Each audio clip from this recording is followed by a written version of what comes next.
Hey, good morning. Welcome to Porterfield Baptist Church. We're excited you're here with us today. Hopefully everyone had a great Thanksgiving. You're all full of turkey, ham, got some naps in, some good football, some fellowship with family.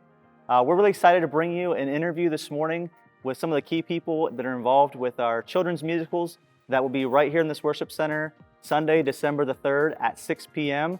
And it's from kids ages 3 all the way up through 6th grade. So really hope you enjoy this interview, and we'll see you back in a few minutes. All right, well, good morning, everybody. Good morning. So I have Leah Norman, Amanda Barth, Irene Armstrong, Joy Edgel, and Megan Barrett. Thanks for being here with us today. We're gonna talk a little bit about the kids' musical and some things we'd like to know about you all and how involved you are with this process and what it means to each of you. So we'll start with you, Amanda. I wanna know, let me look at my questions here, bad at memorizing. Can you share a specific moment or aspect of the play that you believe strongly conveys the intended spiritual message? I mean, the title is Glory to God in the Lowest, which kind of sounds a little maybe sacrilegious or whatever.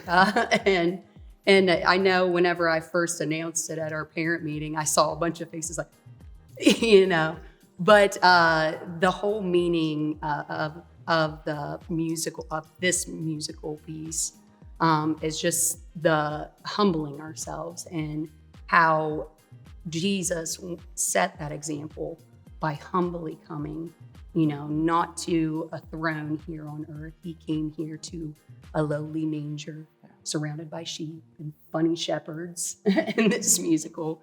But I just love that and how we can apply that to our life, especially around the holidays, just living humbly, just as Jesus did. That's very important. I always like the names of the musicals. I know some of the ones I've been a part of helping was the David's Dynasty and Away in a Mango. So it's always fun to hear what name There was one that was it was Falafel House, and I actually made falafels that time. And that's great. We all partaked in them, and awesome. Everyone went to the hospital afterwards. So, just kidding. That would be a little alarming. So, okay, well, what challenges did you face during this process, and how did you all as a team kind of overcome those challenges? I think challenges personally for us is auditions and selecting characters. I mean, there's some kids that come in that just blow you away. I mean, so I've had daughters, their daughters here that, they come in and they're just rock stars, and that's the easy part. The hard part is just knowing there's going to be some disappointment with some of them not getting the parts that they wanted or not getting a solo that they tried out for. And those are the parts, I think, for us personally. And there's been a few times we've had to branch out and we don't know if this kid's going to be right for this part or not. And it's just kind of a faith step. And most of the time they rise up and they're amazing, way more amazing than we ever thought they would be. So Good. I know I don't envy that position of having to tell someone that they didn't quite get that part they wanted. Yeah. It takes a special person to be able to do that. Well, and it is, and I look at the whole thing, it's a really good process for the kids to do, and like growing them as a, young adult is to, have to go through disappointment. But that's where you bounce back and you come back, and work really hard and prove that you can do it. So. Absolutely. How has directing the musical play enriched your own spiritual journey? We haven't heard much from you, Joy. Take it away, Joy.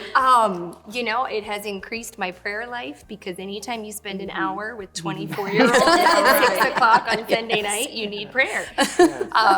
So no, I think that, for me, it's anytime you're with kids at Christmas, you can't not see God. And so that's huge, just being able to remind them and teach them about the purpose of Christmas. And then in the same, session, remind yourself in this busy holiday season, this is why we're here. So that's huge for me. And Irene's been a great help. And she has 2 girls that we are working with the kids, and so that's a blessing to be able to see her with her girls too. Yeah. Yeah. Mhm. Okay. So this will be one, I guess, for everybody. But what kind of inspired you to take on the role of directing the play, or just volunteering in each specific role that you have in the play? I mean, we don't have choice when Trisha pops her head around and says, volunteer, I got a question for you. No. But I mean, I love singing and I love kids, but I think the biggest thing, and I'm pretty open about this, so they probably already know, but after, attending year after year of Christmas programs at various schools, watching, family or my friends and their kids and stuff, I just noticed that we were singing less and less about Jesus and the real meaning.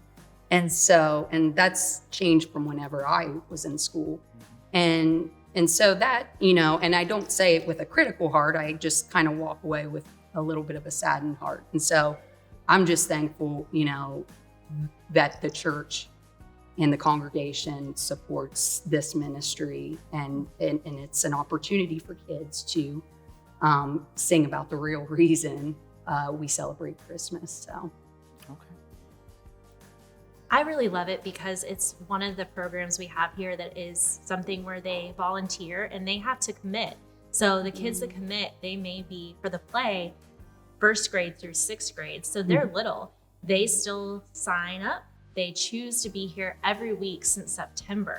And so when you think about sports seasons, this exceeds sports seasons for most of the kids, where we have consistent practice and they have school and their sports and their other activities, but they're still learning all the songs. They still learn all of their lines. And for me, it's really the first year, I'll be honest, last year I thought there is no way that this is happening. Amanda kept telling me it would happen, but had to have faith but then it was a few weeks in and I thought, wow, they really are committed and they know it and they love it and they are excited to tell everybody about Jesus and inviting their friends to church to come see them or inviting their teachers. And so I just think it's a really great thing to be involved with around the holiday season, where we do get really bogged down with everything else, and making it more about Christ and more Christ-centered than some of the other activities that they can be involved in. Yeah, well said.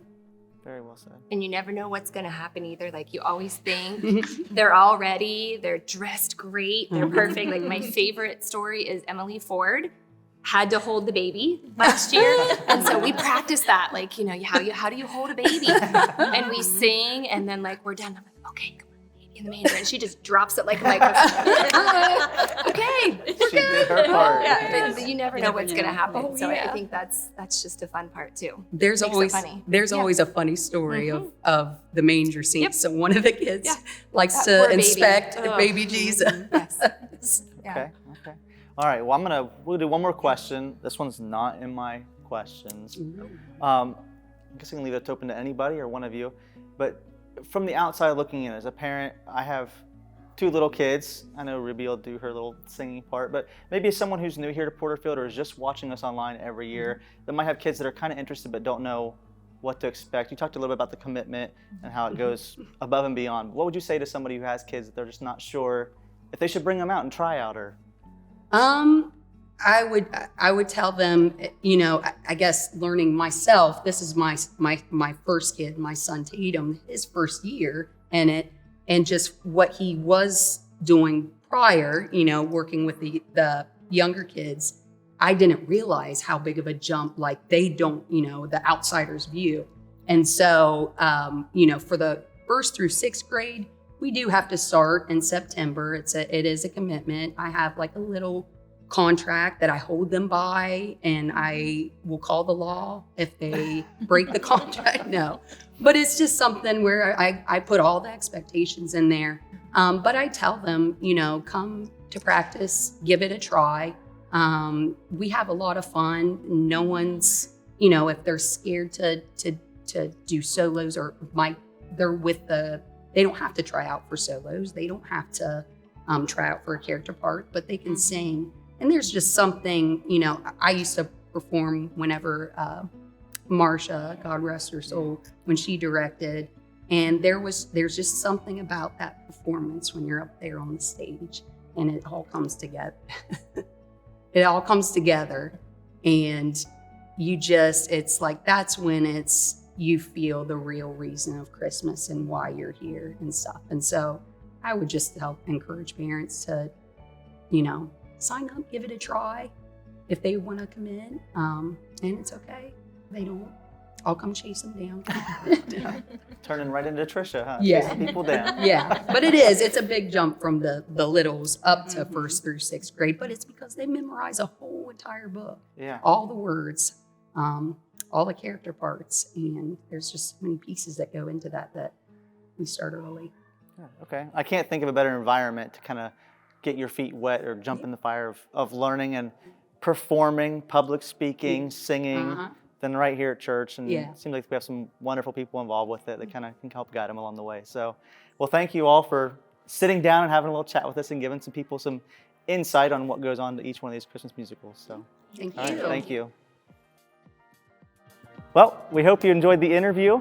Again, we're looking forward to seeing you Sunday, December 3rd, right back here in the Worship Center, 6 o'clock Sunday night. Hope you all have a great Sunday. Bye-bye.